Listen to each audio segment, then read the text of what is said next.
Okay. Hello, everyone, and welcome back to my channel. I am the Shagsworth. You can call me Tom, call me Shags, whatever you want to call me. It's great to be back. I haven't done a politically confused segment in a while, but I wanted to do it today because something has been stewing in my brain, and it has to do with freedom of speech and how COVID has really sort of divided us on the subject and how we approach people who say things that we don't particularly care for. Let's talk about it.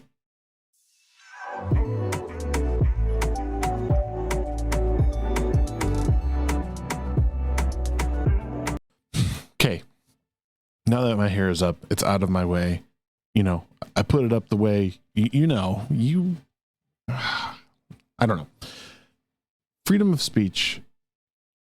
I haven't decided yet what it is that I am. If I'm a free speech absolutist, I'm getting there. COVID has really shined a light on what it is that people are so afraid of. And it's really, people are afraid of words. You know, we hear these things all the time that words are violence, and that, you know, people need to be shut down immediately when they say things that they don't want to hear. We can't actually face ideas that we don't like.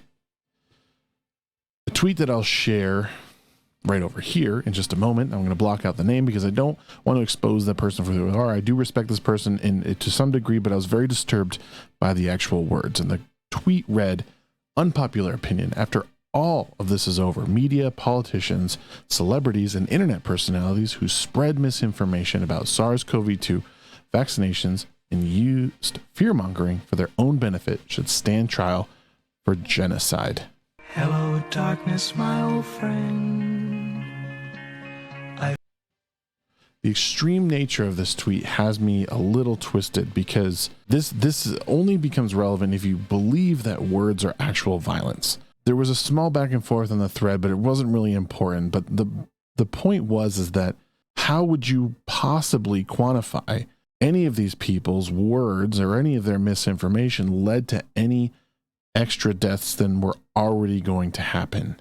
Again, these like, there's very few things that are said that I see on the internet that are directly leading to death in any measurable sense. I know things were said at some point, and, you know, we need to take this sort of medication, and people went and did it. And, you know, one lady gave her like husband some chemicals that were meant for like a fish tank, and they died. Like, if you're willing to go the extra yard for stupidity, then again, you play stupid games, you win stupid prizes, right?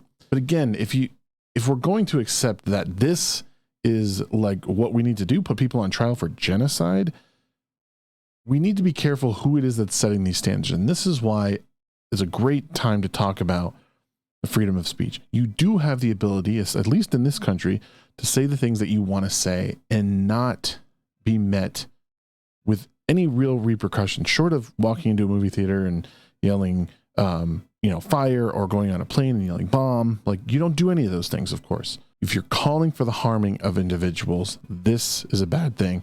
If you are doxing people and releasing personal information that could lead to the harm of someone else, this is a problem.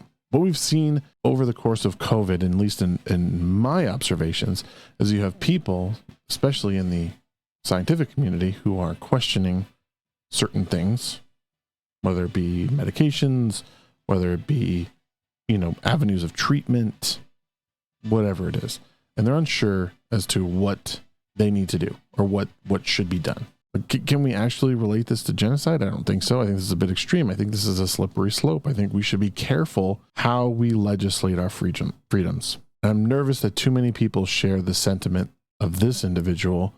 And we can't do this. This is not a road to go down. If you're unable to defend yourself against opinions that you don't like, we are going to have a very, very, very dark future. We need to be able to say the things that we need to say things that what we want to say. Bad ideas are just as important as good ideas. There isn't any sort of data that I can think of or that I've seen that could actually link any measurable death to things that people said that may have misspoke or were even saying false things on purpose. This is going to be a tough thing. I understand where he's coming from.